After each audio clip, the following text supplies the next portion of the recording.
à la vraie conversion, une conversion qui nous emmène à avoir une relation avec lui, considérer sa présence en nous, ce qu'il veut, ce qu'il attend de nous, ce qu'il veut faire, ce qu'il va accomplir en nous.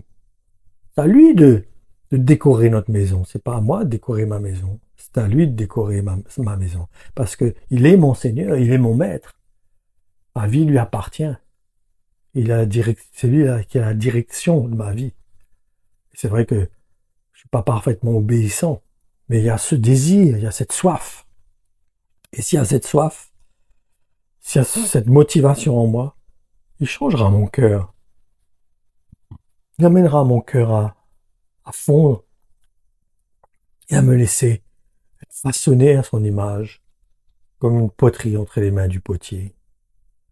Voilà, pour la parole de Dieu, que l'amour encore de Dieu nous submerge, qu'elle parle plus fort que notre intelligence, que nos raisonnements, et que nous puissions le laisser nous interpeller, nous puissions le laisser nous convaincre, qu'il puisse reprendre sa place initiale, qu'il puisse renettoyer s'il faut, enlever ce qui a besoin d'être nettoyé dans notre maison, comme il a fait le jour de notre conversion.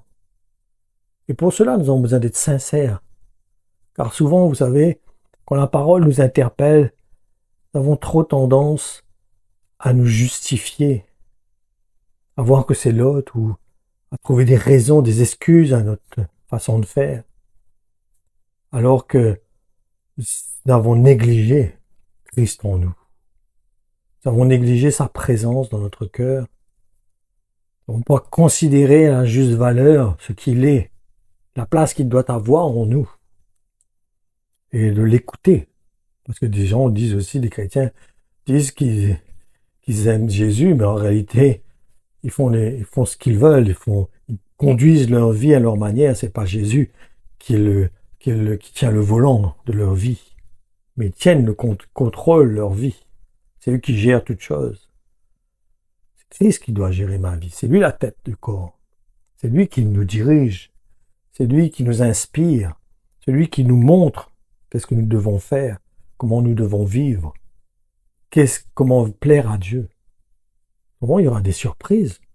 Nous vont être surpris le jour où il reviendra. Si nous avons négligé sa présence en nous, non pas considérer à sa juste mesure sa présence qui est en notre cœur, et d'écouter sa voix, d'apprendre à écouter. Qu'est-ce qu'il veut me dire? Qu'est-ce qu'il a à me dire? Qu'est-ce que le Saint-Esprit qui a été envoyé en moi veut parler à mon cœur? Comment il veut m'interpeller? Quel témoignage il met dans mon cœur? C'est important de considérer cela. Voilà. Soyez pleinement bénis, que sa parole encore vous bâtit, vous emmenez à construire, à t'édifier pour ressembler à Jésus-Christ. Laissons-lui de diriger, la possibilité de diriger notre vie, de prendre le contrôle de notre vie. Écoutons sa voix dans notre cœur. Voilà. Soyez bénis.